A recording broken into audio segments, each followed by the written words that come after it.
humanity's final hope, but it all ended in betrayal. To wipe out evil, he had to become the nightmare himself. Our legendary hero is officially gone, but 5 years later, the Abyss decides to spit him back out. No glory, no army, just one underrated prisoner. "You're the weakest demon I've ever seen," they laughed. Only one problem, they forgot a single detail. And that's where it gets crazy. The soul in this body is the world's top monster slayer. "Recognize me, you scumbag." Total panic in their eyes says everything. Level 1 doesn't even matter. When you're born an alpha, an entire army is just a feast. Saving the world isn't the plan this time. He's back to dismantle the demons from the inside out. Our hunter is back, but now he's using the power he used to hate. And just like that, he's become the baddest one of them all. The ultimate takedown starts right now. The time has come for the ultimate showdown between humans and demons. And this wild clash is going down right on the back of the massive lunar beast. Through the flashing lightning, the battle hits its breaking point. A bizarre shockwave sweeps across the entire battlefield, signaling the exact moment this fight is officially over. He drops down defeated, but the crew pays a massive price. Stunned by the sight, Aksay and Mezov freeze while Faye cries out. Shufka warns them that healing magic won't work and tells him to stop, because that enemy strike landed perfectly, leaving our boy completely drained. Furious, our guy tells everyone to keep quiet, but his own friend touches his face, asking him to just let it go, telling him that with this outcome, she can finally rest easy. That shatters our hero, reminding him of their promise to all 5, make it back safe. And just like that, everything changed. A voice echoes out saying the villain is still standing. Out of nowhere, energy tentacles blast the crew, revealing the trap. Creepy hands rise from the shadows and start taking over the area. Gron's body starts transforming, but he refuses to give in. Calling this process an evolution, the enemy shapes a massive monster. With one hand reaching for the sky, the terrifying new form is complete. Fully restored, the Emperor claims the heroes belong to him now. He stares down Mezov, stating the strongest warrior will be his key piece. Trapped in the dark, the knight panics and yells for his buddy, except he makes it clear he'd rather fall by Gron's hand than become a weapon. At that moment, Sofka's spirit appears, begging them to block the attack. She rushes our guy, reminding him that Mezov is his only family left. Handing over her own sword, she asks him to stop another tragedy. Mezov notices the trembling blade and questions if the MC has the guts. Gripping the weapon, the hero feels his friend's presence guiding his arm. Amused, the enemy mocks that Gron's right side is already gone. Then, Mezov realizes right away that it was never hesitation. In a flash, the blade cuts through the air straight at the target. This warrior viciously strikes the sword right into our MC's chest. Grabbing the hero, the entity claims only someone this lethal deserves the power. He explains his ability gets even stronger with every life taken. Refusing to step back, the knight grips the weapon's hilt with everything he has. Faye freaks out watching this unfold and screams the boss's name. Right behind her, XC begs the kid not to let the sacrifice go to waste. With pure hatred in his eyes, our MC braces for the worst, launching a heavy strike directly into his own body. Instantly, a mark with the number 2 pops up on his face. A fresh, heavy blow sweeps another mysterious silhouette away, revealing the number 3 mark right after as he bites his lip in pain. Consumed by rage, he fights off the mind control amidst a golden glow. That makes the villain laugh, mocking that he only freed one hand. Without a second thought, the MC fires back that one hand is all he needs. And this is where it gets good. He gives up his own arm without even blinking. Yelling loud enough, a massive red energy aura explodes outward. Frustrated, the entity tells the kid to stop pushing his luck. But our boy shatters an invisible barrier with a punch to the air, sealing the deal that the legendary Sala sword is now dust. The creature still acts cocky, claiming no attack in this world can pierce his defense. Suddenly, something bizarre happens and reality itself seems to crack. Gron grabs that being's face and asks if he seriously thought that the MC wouldn't break the weapon, all while taking a hit to his own chest. Right in the middle of the chaos, a giant hand made of spiritual energy shows up. The demon is mind-blown by this madness and yells the hero's name in confusion. No one saw that coming. The final strike shatters reality around them, taking everything down, leaving only a massive dark silhouette against the dawn sky. As he fades away, the scumbag finally admits his mistake of underestimating this born fighter. Our guy stands there alone and battered, regretting he couldn't save his friends. Completely wiped out, he finally drops down, overcome by the damage. And wouldn't you know it, a white armored figure shows up next, staring at him with pity. The story skips 5 years ahead, with demons chatting about their emperor's departure. Down in the swamp, a gang of monsters gathers up for a night event. A scorpion passes the message, confirming he brought the humans for the ritual. Then the boss lady announces it's the anniversary of their master's end. Ready to pay her respects, she orders everything to start and decides to sacrifice the 4 people right there. Pouncing with a quick strike against the offering she considers pure, the monster crew gets hyped, watching the chaos unfold, saving the last prisoner for the end, claiming now it's time for demon essence. Except this last guy is our boy, wrapped in bandages and back from the beyond. He wakes up completely lost, trying to figure out where he is and what went down. Confused by the massive claws in front of him, the MC feels weird since he was supposed to be gone. The leader kicks the kid in the face, screaming at him to shut up. Mocking the kid, she rubs it in that he's the weakest demon to ever exist. Man, at this exact moment the MC freezes, realizing he's actually part of the other side now. With a wicked smirk, the beast says becoming an offering is his greatest glory. But alright, as the blade comes down, the kid races his arm on pure instinct. He casually blocks the heavy hit, leaving everybody's jaws on the floor. The impact of that block is so intense it shatters his restraints instantly. Enraged, the mantis screams that he ruined the ceremony. With ridiculous agility, our freed MC vanishes into the darkness. Suspicious, she tries to figure out if all of this was on purpose. He stares the beast down again, calling her trash and asking if she remembers him. The leader freezes cold and starts stuttering the second she recognizes that voice, panicking hard as Gron's face is finally confirmed in the shadows. This cuts to a flashback showing her on a ship fighting a brutal storm. Over there, she was slapping the rowers around, demanding they stay focused. Next, she runs to announce that the 4 great lords are watching everything, sharing that back in the year 312, the Lin clan tried plotting a sneak attack. The whole crew unleashed a pack of sea monsters to wreck the human defenses. And that's where it gets crazy. Just one guy pulled up on a raft in time to stop that entire fleet, being none other than Gron, the legendary master and ultimate terror of the demons. The Demon King ordered the advance, wanting to crush his opponent with zero mercy. Meanwhile, Gron held a tight grip on his sword hilt, ready to do some damage. Jumping back to that ship in the past, the Mantis looked at a deck full of fallen fighters. Wounded, she whined that almost nobody made it out of that wipeout alive, with Gron tearing through the chaos all by himself against a massive monster. Legend says nearly all the kings fell, leaving only the Eternal King standing. The scene closed out with our MC standing tall, battered right in the middle of the lightning. Trembling like a leaf, the leader relived the nightmares of that day. Since their weak spots are the joints, our boy lands a flawless hit. Checking out his new life, he notices his soul-looting skill is at level 1. In sheer panic, the Beast's gang charges forward in a pointless attempt. Effortlessly, he blocks the strike from the first guy that steps up. And with one clean move, he wipes the floor with the whole horde at once. Complaining that these guys are weak, he watches his power spike straight to level 9. A weird worm tries hiding behind the others, completely terrified. But trying to move up, the creature gets tangled in some vines along the way. Showing zero mercy, the boss pierces the poor guy with her own blade. Thrown to the ground and howling, the beast begs to be let go. Meanwhile, our MC walks slowly toward the fallen human offerings. He stands there for a long time, just taking in that heavy scene in silence. Then he tries to focus and cast a healing spell right there. Except some scales pop up on his arm and the shock hits him hard. His hand turning into a claw makes reality set in the worst possible way. He stares at the monsters on the ground, telling himself this can't be real. The guy drops to his knees in the blood, completely devastated. Catching him off guard, the MC realizes he reincarnated as a cursed demon. The shame our boy feels right now is just too much to handle. Gritting his teeth, he curses every single part of that filthy race. With a furious roar, he declares their only purpose is falling by his hand. A wave of nausea hits him hard, making him cover his mouth quick. Throwing up right after, he's disgusted to his core by his new body. Furious, the centipede threatens to make the kid scream like a human again. The leader confronts him about the fallen, and the boy replies he doesn't even know why he's there. Thinking he's still a coward, the beast tries to force him to back down. And that's where it gets crazy. Our MC dashes forward with pure hatred on his face. He readies his blade, keeping his eyes locked on the target to finish the job. Thinking about it, if the rule is to keep slicing up this cursed race, then it's all good, and the kid even flashes a creepy smile. While escaping, he reflects on the 5 years he spent knocked out since his defeat. He figures out he needs a safe hideout to understand this messed up world. Climbing up a huge wall, the MC comes face to face with an ancient troll's bones. Amused, he notices the beasts now live glued to that carcass. The whole area got taken over by houses built right on top of the giant's remains. Inside his old cave, he realizes those past memories are still super fresh. This spot was empty, so he quickly turns the hole into a base, lighting a fire right after to beat the night chill and scare off the shadows. Seated near the flames, the kid gets lost in his own head for a bit. The firelight hits his face while he figures out his next moves. Soon after, he starts carving a block of wood with a makeshift knife, bringing back memories of the old crew and the jokes they used to share. That specific memory hits where Faye made fun of his little leaf skirt. Mezov was cracking up while pointing at his ragged outfit back then, and the kid got so annoyed watching everyone laugh their heads off at the situation. Staring at the campfire now, the mood drops into deep sadness. With those new claws, he holds a little figure that looks just like Exa. He places the night piece right next to a carving of himself, uniting the 5 old-school heroes in wood once again. Quietly looking at the figures, our MC sinks completely into those old memories. For him, facing his own miniature brings a bitter taste of regret. The frustration hits so hard that the kid almost bites his own carving, but he quickly changes his mind and tosses the piece straight into the fire. Stays quiet right there, just watching his past version turn to pure ash in the flames. At that exact moment, he decides to use this new body to wipe out their whole race. Except a bizarre headache strikes, bringing up memories from this new host. It shows him getting clowned by the mantis for being way too weak. Things get confusing when another flash shows the original owner working the fields. Switching scenes, some weird teacher wraps up a general knowledge class, and the students ask for a practical lesson, with the MC acting as the master's footstool. Our boy processes the heavy burden of this twisted education. Looking back, weren't a demon supposed to be just a bunch of bloodthirsty weapons? But the truth is, in 5 years this race built roots and even a whole civilization. With the sun coming up, he feels the guilt of not being strong enough back then. Swears to himself he'll surpass his old self and take down every last one of them. Soon the map points out he's right in the training camp, inside a dead troll. Over at Round Mountain, a huge crowd of rookie recruits stands by for orders. Meanwhile, the instructor yells that he's not in the mood to repeat world history. Blended into the crowd, our kid finally understands how this place operates. He realizes the villain's shoe set up 5 courts and split the world with his crew. Wiping the board, the master announces today's topic is talent marks. Evidence shows these are birthrights. Every beast comes equipped with theirs from day 1. And to use this thing, a guy has to burn through that mark's energy directly. Pointing out the scale, the power ranges from 1 to 6, leaving the legends out. The show-off even brags about having to, warning that leveling up is super tough. With only 1 tiny mark, the MC feels the power tingling and wants to test it out. Then the master explains the second mark unlocks authority, the most OP technique. Out of nowhere, the students clear a path for the local big shot to walk through. A cocky blonde guy shoves our kid right away, trying to force his way through. Avoiding any suspicion, the boy bites his tongue and skips the fight, but the jerk makes sure to mock him, calling him trash that belongs in the fields. Killing the mood, the teacher sends the MC to the pen and kicks off the practical training. He warns them that on a real battlefield, pure talent doesn't win fights alone. Mounted on a creepy beast, the guy tries playing the big strategist for the class. The blonde kid thinks it's awesome, but our boy is just boiling with rage inside. Unveiling a giant monster, the master claims it's one of the 10 famous creations. Next, he challenges the rookies to find the blind spot of this killing machine. As usual, our MC thinks this whole show is a complete waste of time. Decides to bounce from there, regretting he can't just slice everyone up at once. Meanwhile, the crowd keeps guessing while he sneaks away to dodge any drama. And just like that, everything changed. The big guy's eye glows with killer fury, snapping the chains with pure brute force. The beast tramples the recruits mercilessly. The master tries to hold the creature back, yelling at the freak to stay put. Super confident, he announces the beast's weak spot on its throat is already handled. But the creature flashes a bizarre smile, showing off its razor-sharp teeth. Calling the teacher absolute trash, the beast starts talking and leaves the guy stunned. It confesses to playing dumb for weeks just to finally feast on the rookies. Right away, the beast's thick skin cracks completely and crumbles to the floor, and with one violent swipe, it sends the instructor flying across the training ground. The power of the strike is so massive that it throws a whole crowd along with him. Spinning with everything he has, the monster sweeps the area in a devastating wind attack. Freaked out by the wild power of the 3 marks, the cocky blonde decides to run. Except when he tries to bail, he ends up bumping right into our boy. On the ground, the demon playboy yells that the MC blocked his way. The hero just stands there, his shoulder bleeding from the bump. Right then, the beast spots its target and charges forward, crushing the fallen bodies. Leaping with pure rage in its eyes, the monster swears the kid has no way out. Pinned to the floor, the blonde realizes he'll need to burn his secret escape weapon, and the giant shadow already covers our hero, ready to crush him for good. Closing the trap, pure energy claws block any chance of dodging. Surprisingly, the kid stays calm, just farming aura and peace. The giant freezes mid-lunge, completely lost against that terrifying energy. Panicking hard, the beast sees that the weak kid isn't showing a single drop of fear. Remembering his fallen brothers, he doubts the rookie knows his blind spot. The punch ducks inches from the target, kicking up a massive dust cloud in the MC's face. Completely stunned, the monster tries fooling itself into thinking it's just a bluff. Our boy stays standing, spotless, right in the middle of the arena's leftover chaos. With an icy glare, he drops the truth. If the beast takes one more step, it's over. Then, the giant swallows his pride and tells the guy to hold back his authority. Using its ultimate dash, the creature charges with the clear intent to finish this quick. The MC stands like a statue, while the blonde just watches from the floor with front row seats. Man, the attack completely misses and triggers an explosion way in the back. Turning into a flying bird, the beast realizes instantly that clashing head-on is madness. So, the massive beast just dips into the sky, leaving everybody looking foolish. With zero rush, the kid walks super calmly right up to the prodigy. He reaches out that blood-stained hand right in the cocky playboy's face. Thinking he's getting some help, the jerk starts laughing at this so-called servant's attitude. The touch lands on his shoulder and the guy flinches, terrified it's a trap, except the boy just rips off a piece of the show-off's fancy shirt, using the fabric to wipe the blood off his own hand. Bold as can be. Furious, the guy freaks out, but our hero just turns his back and walks away. The crowd of rookies is less speechless seeing the beast run away in fear of him. Answering some huge dude, the MC lies that the monster ignores anyone who stays still. Everyone falls for the trick and decides to go hunt the big guy down for the reward. But our boy knows perfectly well that standing still there is just asking to get flattened. Coming back mad, the blonde accuses the kid of being arrogant with his books. The jerk fakes a tough guy pose, swearing his legs aren't shaking from sheer terror. Without a second thought, he sends his 5 goons to hunt the boy down. Deep in the dark, the shady squad is already plotting to make the kid suffer slowly. Tired of waiting around, the tower crew decides it's way past time to strike. Our kid keeps walking through an empty spot while being completely watched. In the blink of an eye, a thick fog rises from the ground and blocks the whole path. The leader steps up and yells at them to not let the target slip away at all costs. Someone in the gang warns them to watch out for that Snake Clan's poison, telling the group to split up. The boss doesn't even notice one of the guys shivering from the smoke. And wouldn't you know it, a big dude in the squad starts screaming he got bit on the stomach. Before anyone can help, the guy's stomach swells up just like a gas balloon. But the pressure is so intense that his body gives out and bursts into dust. The flash lights up the silhouettes of the rest of the gang hiding in ambush. Another goon yells in panic, realizing the smoke is pure poison. On the floor, one of them rolls around screaming that his eyes are burning up. Meanwhile, the kid announces the 5 of them are going to be test subjects for his mark. Activating thermal vision, he channels his energy to see through the pitch black and quickly triggers the snake dash, launching some cracked attacks. To him, this snake bloodline is 1,000 times more tactical than the old one. One of the survivors doesn't back down and morphs his arm into a sharp blade. Rushing in full force, the guy goes right after the MC through the green gas. Except our hero doesn't even blink, staring the enemy down with an icy glare. The rival mocks him, calling him lucky, convinced the kid is easy pickings. Packing pure evil energy in his arm, the brute preps the finishing slice and swings down with zero mercy, dropping a heavy strike with his bone weapon. No one saw that coming. The MC blocks the hit with his bare arm. The demon audience's jaws drop, completely shocked by this wild scene. But our boy keeps that exact same blank look on his face. Bleeding just a bit, he casually holds the giant blade with a single hand. That makes the blue goon lose his mind, shaking from head to toe. Seeing his leader down, he drops his weapons and pins all the blame on the blonde. The MC isn't buying it and warns him that excuse won't save his skin. In sheer panic, the beast promises to guide him to the boss's stash. The deal is set, since the kid needs that skin-shedding item to level up. Arriving near a waterfall, the goon points out that this is the spot. Right on the edge, he points to the hidden caves behind the falling water. But our kid just grabs the traitor from behind and gives him a massive scare. In a flash, he tosses the beast inside and he gets turned into a pincushion by arrows. Path clear, the MC actually thanks the former goon for disarming the trap. Looking inside, the place is completely crawling with deadly traps.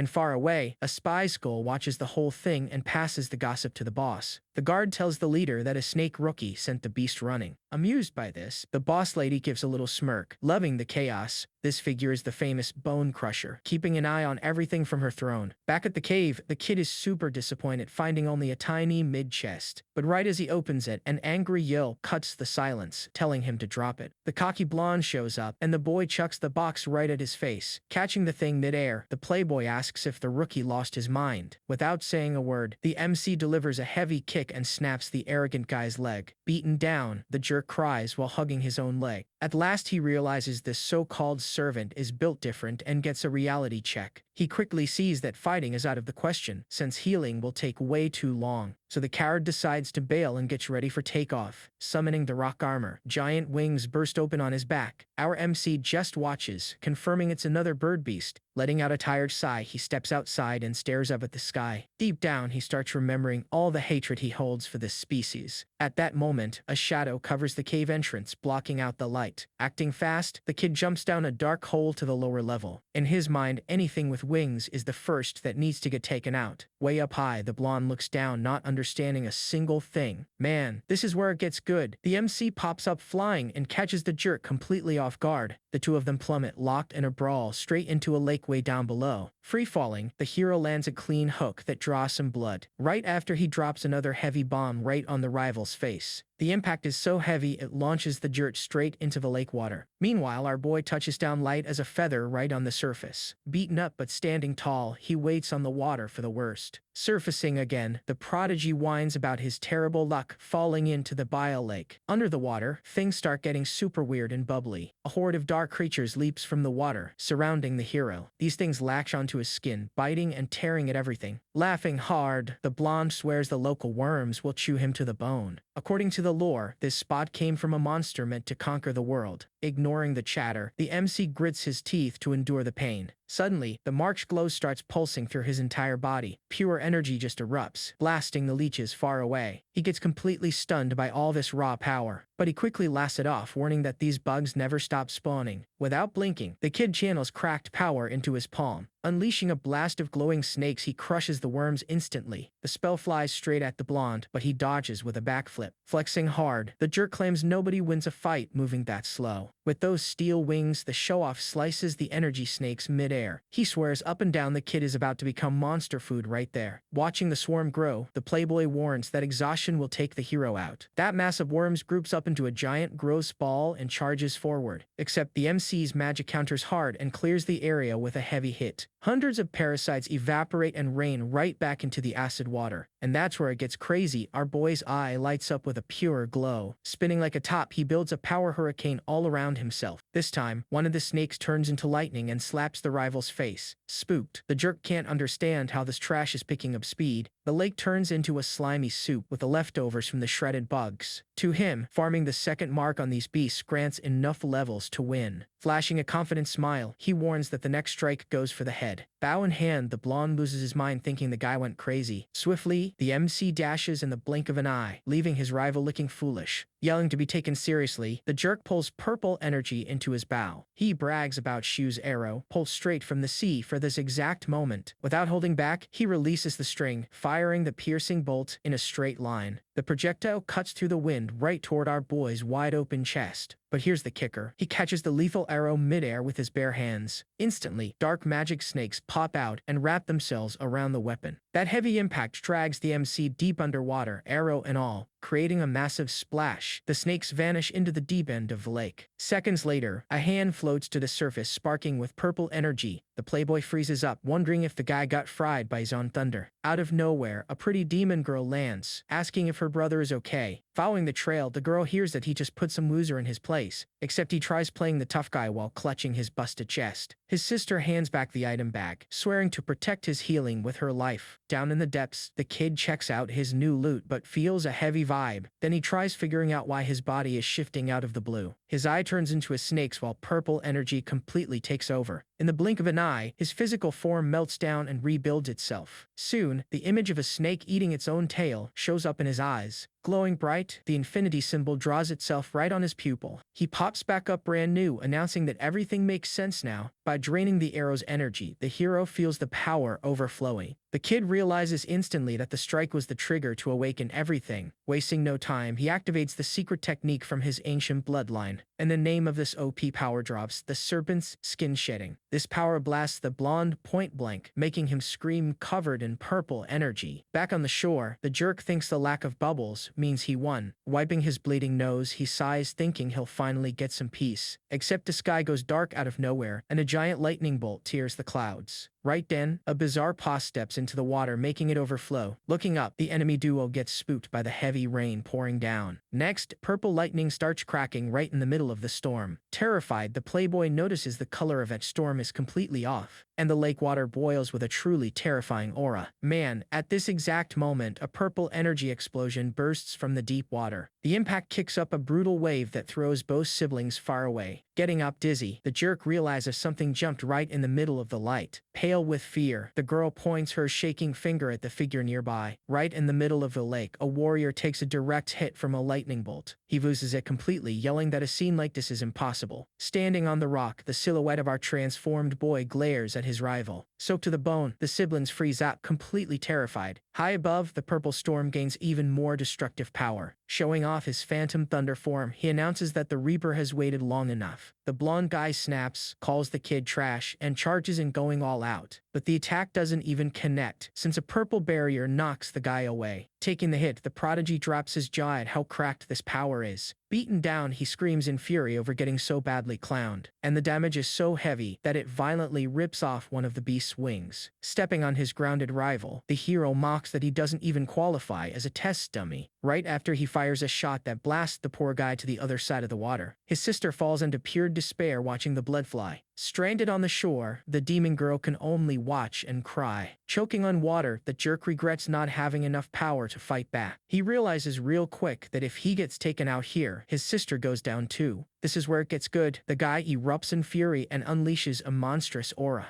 Our boy just gives a side-eye, finding the shift pretty interesting. Then, the rival activates his feather mantle and pulls crazy fire from the sky. Shocked, the sister realizes he finally triggered his own authority. Shedding tears, the girl swears she won't let him take this beating alone. She uses the Dominator's Eye to summon a giant creature into the fight. With a massive yell, the girl pushes her power past its limit. The show-off lines up right in front of the summoned monster. Together, they fire off a rain of arrows covering the sky. Planting his feet, the MC braces himself for the clash of the double strike. Without blinking, he returns the favor with a purple lightning cannon. The spells clash mid-air, creating a massive shockwave. That blast hits so hard it even drags the kid backward, but his energy overpowers it, shredding right through the golden feathers. Making things worse, the summoned beast leaps with its mouth wide open to swallow him. Except the boy shields himself by spawning multiple purple light tentacles. And this is where it gets good. He summons the Thunder Serpent's Bite. A snake made of pure energy leaps from the water with wild destructive power. Refusing to lose, the playboy bursts into flames and yells that this is his final move. The guy turns into a golden spinning top using his own monster as a wall. Right then, the charge crashes head-on into our MC's shield. At that exact moment, his sister triggers that petrifying gaze. The girl's magic fully sweeps across the entire battlefield, and a massive pillar of light drops from above, swallowing our hero whole. Laughing at the scene, the blonde mocks that the trash won't survive that pressure. Deep inside the light, the kid praises the attack but warns he's striking back. He focuses his purple aura into a highly lethal counterattack. The heavy hit knocks the jerk out cold, making him collapse into the water while his sister tries to help. Broken, he hands over the healing bag and tells her to run away. Barely hanging on, the guy burns his last bit of strength protecting the girl. Except our hero steps right on the bag, crushing their loot. Suddenly, a bunch of eyes rolls out across the floor, and the beaten guy cries begging for them. Throwing the truth in their faces, our boy asks how many victims got blinded to make that cure. Floating in the water, one of the eyes proves the siblings' twisted cruelty. Fully in shock, the duo cries begging for mercy and offering everything. The kid fires back, asking if their victims also begged for mercy. They stay quiet, having zero answers to give the boy, spinning 2 small fruits in his hand. The hero demands a straight and short answer. The siblings stare at each other, terrified, with no way to dodge that heavy guilt. Shaking hard, the girl confesses she doesn't even remember their faces. With that, he realizes this race is still monstrous, hiding under their civilization. Thinks to himself the only difference now is they end lives out of pure convenience. Chewing the fruit, he gets that causing pain just became a routine in their lives. Already back to normal, he notices this power is his biggest trump card, but he also notes the energy cost is way too high to just keep spamming it. A bit later, a soldier reports the location of the two bodies to the boss. The goon details it was a quick wipeout done with shock damage. At that moment, a purple-haired woman shows up super annoyed about the mess in her zone. Meanwhile, a highly suspicious figure walks alone through the woods. The boss lady declares she'll personally hunt down whoever is causing trouble around there. Revealing his face, we see a skinny farmer holding a hat and a hoe. Without warning, the purple demon locks eyes on that peasant's presence. She demands to know what he's doing, and the guy uses picking fruits as an excuse. Searching her memory, the boss remembers him as the slave from the rumors. Yet the beast throws him to the ground, saying she has no time to waste. With her foot on him, she orders the poor guy to fetch ingredients for a pie. The vibe gets tense, with the villain pinning the guy down with her shoe. She swears that if he doesn't find the food fast, she'll eat the kid alive. Right after that, the boss turns her back and marches away with her squad. Left alone, our MC notices that crazy lady's mark is exactly like old Faye's. He notes that speed beats brute force, but against her, things get super complicated. And regrets it hard because taking down someone with 4 marks would be a massive power spike. Knowing the huge disadvantage, his odds are almost 0 without finding her weak spot. So the kid asks himself how he's going to hold back the urge to attack right now. His look shifts completely, and the choice is made. The real hunt just started. Far away, the boss studies some special marks and rules the first one out immediately. Ignores the second one too, since the victims' bodies didn't show any electric damage. Eventually, the beast finds a text about this skill called Mountain of Bodies, but she casually shuts the book, swearing that's not what she's looking for. In the MC's mind, this hunt takes patience and just one fatal strike. At the same time, 2 goons pull a cart, terrified of the boss finding out. One of them tells his partner to chill, believing their hideout is perfect. Man, right then a bug flies straight past a duo on the road. And guess what? The insect gets swallowed instantly by a big toad sitting on a leaf. Right behind them, our boy just watches everything with that scheming look. Patting the toad, he agrees the area is great to farm some kills. A random demon tries walking into a cave full of torches, blocks the guy right away, ordering him to show the black market token to pass. Sneaking in, the kid sees a sketchy crowd trading all kinds of loot. Without stalling, he tosses that shiny token he grabbed and secures VIP access. He listens to the gossip about illegal sales and realizes he got through the door super easily. In a corner, some guy offers anxious steel weapons, but the hero thinks it's just cheap talk. Looking at that golden medal, he heavily doubts anyone knows how to forge that nowadays. Further ahead, they're selling bizarre potions, except the buyers are terrified of getting caught. The crowd thinks this ban is crazy and mutters that the leader must have lost her mind. Catching the conversation, our MC already finds that behavior super suspicious. And right in the chaos, a merchant yells out selling humans with 0 shame. To keep the sale alive, the scammer promises to clear the whole batch for a friendly price. Walking up from behind, our boy drops the bomb that he's taking the whole batch. The seller looks back, laughing, mocking if a guy dressed in rags even has the cash. Without saying a word, the hero shows the thunder arrow and the beast recognizes it instantly. Hyped about the trade, he orders the prisoners moved away to deal in secret. Right then, a blindfolded little boy is dragged by a rope nearby. Struggling to walk, the kid ends up tripping and falls face first onto the stone floor. The goon starts screaming, yanking the collar with a brutal force that makes your blood boil. He falls again, now crying with his leg all scraped up and bleeding. From a distance, a big lizard grumbles that he had already picked the kid to be his snack. The scammer rushes everything near the exit, terrified of catching heat from the blonde playboy. And behind a giant door, some beast keeps peeking before the lock drops. That same thick wooden door glows, lit up by the flames in the dark cave. Inside, the horned guy gets grabbed by multiple purple energy tentacles. Trapped in the magic, the beast screams like a maniac trying to escape that nightmare. And that's where it gets crazy, he yells in agony while the pressure crushes his life away. On the outside, the door is already painted red, proving the absolute massacre. Super slowly, the wood creaks and opens, letting the purple light leak into the hallway. Our hero pops up at the entrance, calmly admiring the destruction he just caused in there. Without making a sound, he packs his stuff and quietly slips out of the hideout. And the camera shows the floor fully covered in fallen bodies everywhere. Far from the drama, the human prisoners get dragged along and forced to stay quiet. The big lizard speaks up, swearing to rip out the tongue of anyone who tries to complain. And just like that, everything changed. The MC pops up and pierces the lizard's chest with one hit. Dusting off his hands, he announces he leveled up since the X bar filled out. the little blonde girl in the group completely panics and bursts into tears out of pure fear. To make things worse, the monster's head rolls over and stops right at the poor kid's feet. Shaking hard, the little girl curses the hero out, calling him the worst monster of them all. He just thinks that at least now, the chance of glitching into a crazy state is lower. The system makes it clear this skill is rare and shows up alone in the stats. Ignoring the warning, he crouches down to face the brat and the blind boy next to her. Then he pulls out that little bag of eyes, casually asking if the package belonged to them. The little boy flashes a massive smile and hugs the bag, overwhelmed with joy. Right after, our boy tells the group to get moving, and the girl asks if he isn't going to lock them up. Tossing the chains in the trash, he admits that seeing chained people makes him sick. In a corner of the area, that green toad from earlier just watches from the top of a barrel. One of the rescued guys celebrates getting his sight back and immediately drops to his knees to thank him. Casting a healing spell, the MC tells the old dude to shut up so they don't cause an echo. Curious about the whole thing, the kid asks why he helped and he drops a simple, "just because." With that weird answer, the poor girl freezes up, deeply confused by this beast's morals. He gives them a sharp glare and warns everyone to mind their business because he's busy. Our boy states straight up that he's thinking of a quick and painless way to get rid of them. Out of nowhere, nobody makes a sound, and the cave's vibe gets thick enough to cut with a knife. Everyone holds their breath, terrified of what might go down next. Finding this super weird, the little girl tries to figure out why the adults froze up. To save the situation, the crazy kid pulls a wild idea out of nowhere to break the ice. She turns to the group, clears her throat, and announces she's dropping a good joke, talking super hyped about a bar that offered a discount on the second round of drinks. Then the drunk guy in the story walks up to the counter demanding the second mug right away. The rescued folks just blink slowly with the most blank expressions ever. Frustrated by the silence, the brat gets bummed out, thinking her comedy show is a total flop. Except in the back of the cave, someone holds back a laugh and lets out a snort. One of the older guys found it funny, and the blonde girl's eyes actually sparkle with excitement. But man, right at that moment, a giant tentacle bursts out of the laughing guy's body. The black slime chokes the little girl instantly, and she lets out a massive scream of panic. More whips show up and trap the whole squad, making everyone yell in agony. Thrown to the dirt, the remaining guy asks what kind of sick joke this is. With his arms crossed, our MC shakes his head, thinking everyone is way too naive. He drops the hard truth and explains that demons never help anyone without a dirty motive. Flashing a huge villain smile, the kid announces the lesson of the day is to not trust him. Seconds later, the older guys and the boy pass out from the poison while the blonde kid is left shocked. Our boy stares her down up close and asks if she'd rather bite the dust or give up. Fearless, the brat accuses the guy of faking being evil. Figuring out the poison just puts them to sleep. Caught in the lie, the protagonist frowns and just stares at the kid in silence. She insists that nobody teaches lessons to fallen people, and he just asks why she's acting so bold. Wiping her tears, the girl swears she trusts him because the big guy has a good heart. At that, our hero sighs and wants to know what the little pest is going to do with her life now. The crazy kid immediately asks to tag along, but he shuts it down, saying he doesn't carry dead weight. Shrugging it off, she introduces herself as Sulla, the blacksmith, and demands the big guy's name. No one saw that coming. The kid freezes up and asks if she's related to Alexius. Nodding yes, all confused, she gets shocked that this beast knows her grandpa. Our MC admits he was close buddies with the old man and even carried her around when she was a baby. Cutting back to the past, the scene shows smoke from a human workshop rising into the sky. In a flashback, Alexius warns that he doesn't forge weapons for people who attack innocents. Staring down the young guy, he gets straight to the point, asking who the dude is. He claims the kid gives off a heavy vibe and his mark can sense it from miles away. The blacksmith tells him to bounce, but the MC drops that Sister Dia sent him. Our boy demands the sword, and the old man questions if he actually knows the nun. Alexius then wants to know if the kid is really working together with her. With total suspicion, the old-timer analyzes every single detail of our hero. He ends up taking the request, figuring Sister Dia's trust must have a solid reason. Pointing to a statue of compassion, he states that will be the design for the handguard. Our MC asks for the deadline, and the old man explains that forging takes a long time. Also mentions his daughter-in-law is having a baby and he needs to bless the child. With that, the kid leaves, walking alone under the light snow. Coming back some time later, he finds the place wrecked with the sword on the ground. Inside, he spots Alexius holding the baby and immediately asks about his weapon. The old man tells him to grab the blade himself, pointing over to the door. Reading Sulla carved on the weapon, he figures out it's the name of both the granddaughter and the sword. Our protagonist quickly asks what happened to the kid's parents. As usual, the master shares that they didn't survive a monster attack. Grieving, he explains those beasts ruined everything and everyone in their path. It clicks right away, and the MC asks if his beloved was also a victim. With pure pain in his eyes, he gets the heavy news that nobody made it out alive. The blacksmith cries because his little granddaughter didn't even get a birth blessing. Our boy looks deep into the baby's eyes with absolute determination. Blessing the girl, he wishes her a peaceful life while he goes out hunting those beasts. The old guy even suggests swapping the handguard, since compassion doesn't really fit anymore. Gripping the sword tight, the hero heads out and leaves the man behind in the snow. In front of an entire army, he ignores compassion and gets ready to strike. He claims healing is cheap comfort and charges at the enemies full force. Wielding the Sulla blade, he swears that his main mission from now on, the goal is to stop any villain who tries to lay a hand on an innocent, knowing he needs to act super fast before another tragedy happens. And he makes a promise to wipe every single one of those cruel monsters off the map. Right in the muddle of total chaos, he tears through the enemy lines without a second thought. He swears up and down he'll keep fighting until he builds a literal mountain of rivals. Yet he stays shielded and completely locked in on this journey to clean up the world, fighting nonstop until he takes down a ridiculous amount of opponents. His focus is to leave no one standing to try and tell the story later. When it's all said and done, the scene wraps up with him on top of a pile of defeated enemies. Sulla figures out instantly that he's Uncle Glon, just finding it bizarre that he looks so young. Warning her it's a long story, the hero asks how she ended up as a hostage. She confesses she's only going back home when she manages to forge the ultimate weapon. Our boy just stands there in silence, taking in the girl's guts. Giving massive support for her dream, he leaves the brat super hyped up. The MC's clawed hand gives a slight clench from the tension. Whispering to himself, he notes that having such a pure goal actually makes him a bit jealous. Left at the scene, a note claims the vampire knight saved everyone. The rescue crew starts waking up kind of dizzy, having no clue what just went down. That healed old guy screams that Glon's disciple was their great savior. And just like that, the group walks together trying to find a truly safe spot. The little boy still looks back, kind of shocked by the absolute madness that happened there. Shifting scenes, a massive anvil drops onto the cave's stone floor. Our MC walks in, announcing he brought the tools, and checking how she's doing. With a chest full of pride, the girl shows off the makeshift forge and calls it a breeze. She only complains that the famous Anxi steel is with the demons, leaving her zero materials. Right then, the kid pulls a pure chunk of that ultra-rare metal out of his pocket, telling her he found it on the way. She praises the guy for being a top-tier treasure hunter. He asks if she can actually forge it, and the crazy girl brags about being a pro at this. Sulla explains how in the whole world only she, her grandpa, and King Agricola know the craft. Furthermore, she says the king is a scumbag and there are only 6 of those weapons on the planet. The hero realizes the massive threat of this new generation and decides to fast-track his training. As he turns his back, the brat asks where he's headed, and he just drops a "going hunting." Over at the hot springs, the boss lady gets the memo that the market was completely wiped out. Chilling in the water, the villain orders everyone to be exposed in the plaza as a warning. Her goon tries asking about the intruder, but she shuts him down and tells him to get to work. Threatening the servant, she warns that if breakfast is bad, everyone bites the dust. Underneath the warm water, she relaxes with a super arrogant look on her face. Left all alone, the crazy woman confesses she has a massive craving for some sweets. 2 demon guards are chatting about the danger and wondering if hiding their aura is even possible. One of them thinks it's nearly impossible, completely unaware our MC is eavesdropping on the gossip. Spooked by the heavy tension, the guard suspects an invasion and goes on high alert. Our boy strolls right past them, playing the weakest target to bait some prey. Suddenly, another prodigy drops defeated out of nowhere, leaving the whole guard panicking. Catching the scene from afar, the kid realizes he's not the only one hunting in this zone. Unsure of who else is clapping these geniuses, he dips out of the area. His footsteps stay steady, cutting right through that packed dirt road. With laser focus, he keeps his mind locked entirely on the next mission. Stepping into a ruined village, he immediately bumps into another dropped body. The scenery is super creepy, filled with old clothes scattered across empty little houses. Ironically enough, he wonders what kind of beast would try learning how to farm out here. Moments later, the kid spots a hooded figure and casually approaches. And that's where it gets crazy. A massive boom shatters the silence of the village. Our MC takes a lightning-fast hit and faceplants hard before he even processes it. Taking the heavy strike, the boy just crosses his arms and fully tanks the impact. With his hand shifting into claws, he locks the guy's arm in an iron grip. Shocked by the resistance, the enemy realizes the beast's defense is just cracked. Meanwhile, the shadowy figure just watches his reflections over by the old tent. Wasting no time, the hooded scumbag strings together another cheap attack right after. Our boy isn't letting that slide, delivering a heavy kick that explodes an entire puddle. From the splash, the hooded guy is already charging up his next strike. Slicing through the wind, he steps forward and blasts an energy cannon right at our hero. That leaves the enemy baffled that he's still breathing, quickly calling the kid stubborn. Gripping the hero's shoulder, the hooded fighter confesses he underestimated his target. Immediately, the attacker's hand lights up with this terrifyingly OP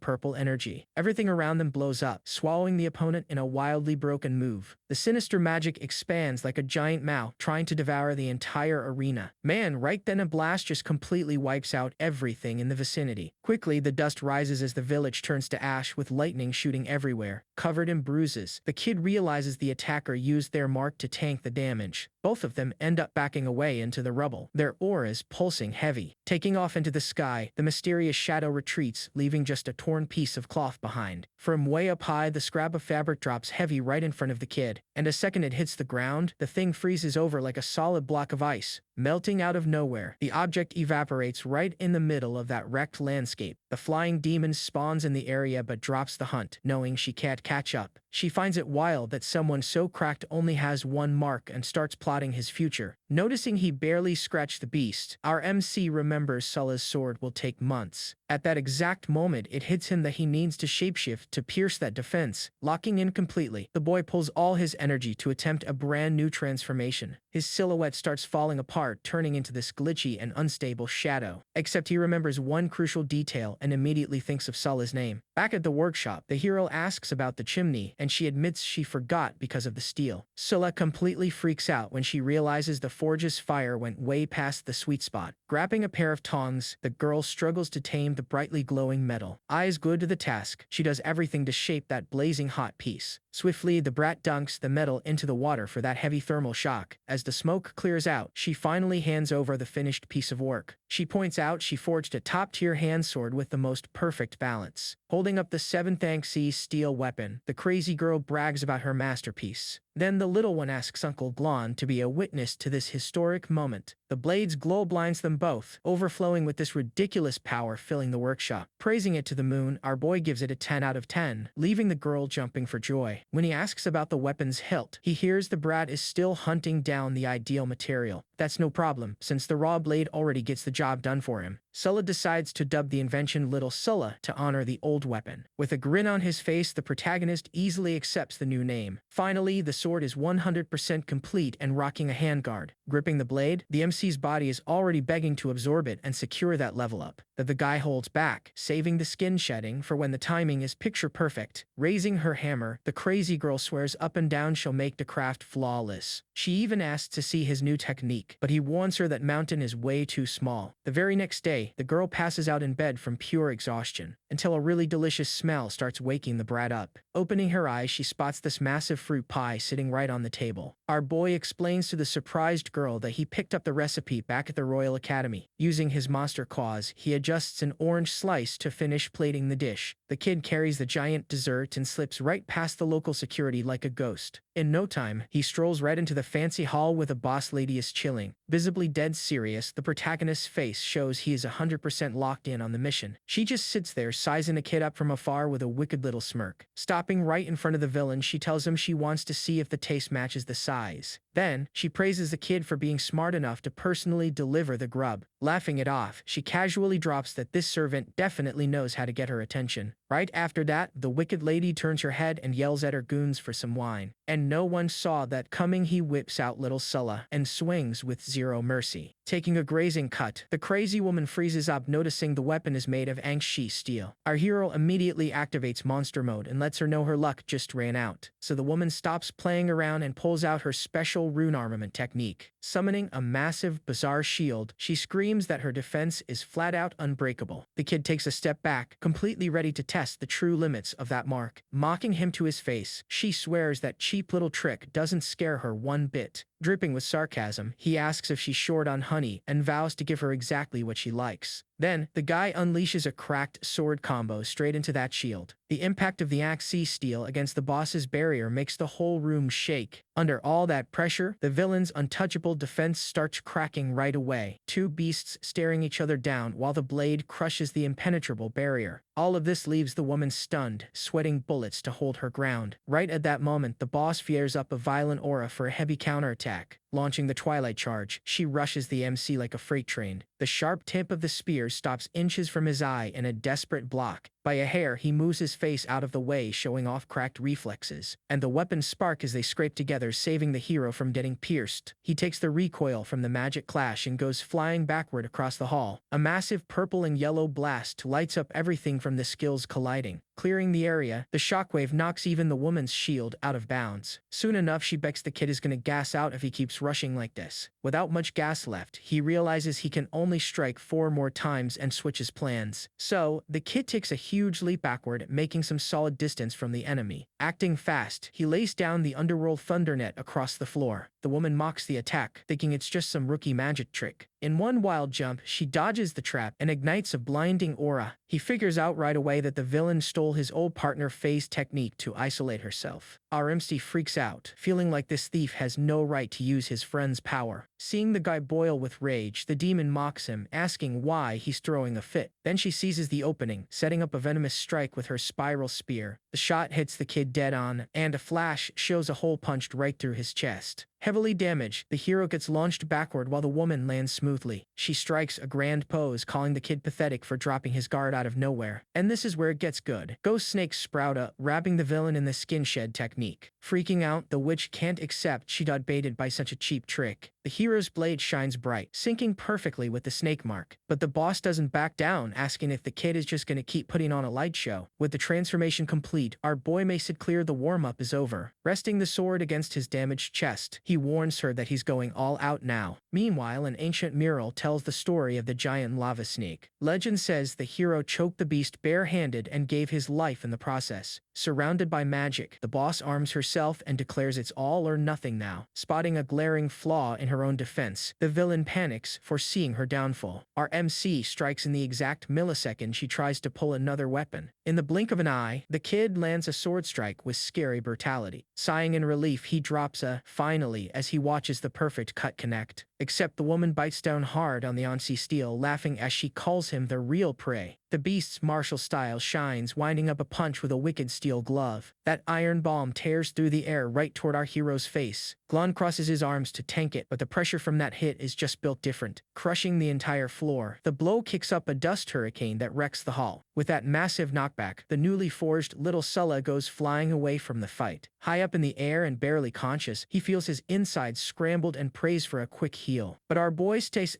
station, let's say, clenching his broken fist and refusing to take the L here. The boss laughs from down below, asking if this weakling is seriously trying jujitsu against pure magic. He warns her he's got plenty of street experience and doesn't mind throwing down on the floor. Right after that, the two grapple and roll across the ground in an intense brawl. Pinning him down, the boss says he should be gone by now and brings up another hero. With a wicked smile, she claims it'd be a total waste to finish him off right here. Gron takes that opening and bites down on the woman's leg with everything he's got. Caught off guard, the demon pins him down and asks if the kid wants to work for her. He gets the taunt and decides that's gonna be a hard pass from him. And during this massive power clash, their energy blast completely shatters the ground. Going on the offensive, the boss lands a devastating punch and tells him to disappear for good. The impact is so heavy it shatters the whole area, throwing debris everywhere. Immediately, the shockwave travels up the neighboring tower, wrecking the entire structure. Without losing momentum, the energy slams into the Skull Mountain, making the very sky tremble. Launched at top speed, our MC crashes straight into the giant skull that was already cracked. From a distance, she points out that only the Anxi steel armor saved our boy. She follows up by saying she highly doubts he'll make it out alive after all that. But right in the middle of his fall, the MC pops his healing skill. Landing with heavy force, he crushes the top of the stone structure right under his feet. The dust settles, revealing the massive size of the skull he just landed on. High up in the sky, a single point of light flashes, signaling the next attack. Channeling all his power into little Sulla, his hair turns stark white alongside a purple aura. At that very moment, the demon looks up and recognizes the celestial fall technique. Grana unleashes the phantom thunder, sending a purple lightning bolt straight through the stoned skull. Furious, the boss clenches her fist, screaming at him, asking how he dares pull this off. Inside a massive energy vortex, our boy starts blasting purple lightning everywhere. Watching this cracked technique unfold, the woman gets completely caught in the attack's shadow. A massive explosion of light detonates, completely destroying the entire battlefield, and the tower just gets swallowed by purple energy, ripping a massive hole through the ceiling. When the dust finally settles, the structure is wrecked, but somehow still standing. Right in the middle of it all, standing tall among the smoke and rubble, is our boy. He holds his sword tight, covered in bandages, staring down the scene with a heavy aura. Keeping his gaze completely locked in, he proves this fight is far from over. The boss steps out of the smoke, admitting that last strike almost sent her to the lobby. She's got her clothes torn up and admits the MC as the very first to force her trump card. Suddenly, a massive blue banner appears as she activates the indestructible flag. With her eyes glowing blue, the villain explains that the item absorbs attacks, telling him to feel proud. Caught completely off guard, the kid asks if he actually just heard the name of that legendary technique right. The boss spawns glowing red claws on her arm, completely wrapped in an aura of pure power. Charging forward with everything she's got, she tells him to take that pride straight to the grave. And no one saw that coming. Our boy completely stops her attack and calls her Faye. Frozen on the spot, the boss makes a face of pure shock just from hearing that name. She looks completely lost and starts crying out of nowhere. Faye stays quiet for a minute, just trying to process the heavy weight of that reveal. Meanwhile, the MC touches his bandages and shows off a specific mark on his chest. Far away from all this, some warriors are talking about how Glon agreed to join their guild. One of the girls looks out at the horizon, finding it weird that the mountain peak is perfectly round. Everyone starts noticing this massive dome-shaped mountain completely dominating the landscape. Out of nowhere, two bright lights flash, revealing that it's actually the head of a giant beast. The round mountain troll stands up, making the entire ground shake beneath them. Roaring in pain, the monster grips its own head with these colossal hands. With its eyes filled with rage, the beast just keeps screaming. Right as that second, the leader sees the top of the troll's head get pointy and finally figures out Glon's technique. And suddenly, a blade of pure energy pierces right through the monster's skull. That beam of light sweeps across the giant, shooting up and slicing the sky. Staggering backward, the colossal troll just starts crumbling down. Magma-filled cracks pop up all over the beast's body as it collapses. To keep everyone safe, one of the girls throws up a light barrier. This energy wraps around the crew, forming a solid safety dome. Hitting the ground, the creature's arm kicks up a massive dust cloud. Right behind it, the giant's head goes rolling, wrecking everything in its path. The monster's face finally stops moving, completely covered in deep gashes. Grinding its teeth one last time, silence completely takes over the battlefield. Back in the past, that name triggers a memory of 4 heroes stepping into a fight. The scene shows a brutal battlefield completely packed with fallen warriors. Then a hand sinks into the muddy ground, showing the real damage of this clash. Covered in battle scars, Grun steps right on a taken-down monster's mouth. With an ice-cold glare, he listens to Faye asking about the letter's backup. The party's swordsman suggests they should all group up and fight together, but our MC just scoffs, keeping it real by saying distance is way better. Turning his back, he walks away, leaving a red trail across the dirt. He figures this whole emotional attachment thing just gets in the way of the mission. After that, the kid shoots the group one last look with a super dark expression. Glaring at the guy, the armored knight makes it clear he doesn't agree with this. Mezov fires back instantly, saying the dude's opinion doesn't matter at all. Walking off without a care, he leaves his footprint stamped into the grass. Back in the present, the swordsman apologizes while the knight brushes it off. After all, he wasn't even trying to build a real bond with the kid anyway. Suddenly, the demon boss stares at the MC in pure shock, asking if it's really him. Reverting to his human form, our boy faces the warrior across the wrecked battlefield. He just nods, dropping a short and blunt, "Yeah." Faye screams with joy, tearing up as she rushes straight toward her friend. Jumping into his arms, she squeezes the guy in a super emotional reunion, and seeing those tears, he actually asks why she's crying out of nowhere. She admits she never thought she'd get to see a party member ever again. Apologizing, the MC admits he let them down back in the day. Two minions show up right on cue, completely lost at their boss's reaction. Watching from afar, they spot the tough villain hugging the guy under the light. Annoyed, she shoos the dudes away while they gossip about the whole drama. Hiding nearby, the servants assume the boss is crying from the pain of his hits. Back to the duo, our boy casts healing magic right on Faye's arm. The warrior asks if Glon carried the guilt for everything, and he just freezes. But she tells him to chill, prompting the MC to joke if he was really that annoying. Yelling in pain, Faye admits she wore armor because she hates taking damage. Soon after, the vibe settles down, showing a tray full of fruit on the table. Our MC asks about reincarnation, and she confirms she managed to find his sister. Looking completely dumbfounded, our boy asks if she actually swapped genders. He tries to process how a huge dude like him became a demon girl now. That question stuns his former teammate, leaving her staring at the guy in disbelief. And no one saw that coming. She cracks a smile, revealing she was a woman all along. The reveal hits Glon like a freight train, leaving the hero in absolute shock. Completely short-circuiting, he just manages to let out a massive,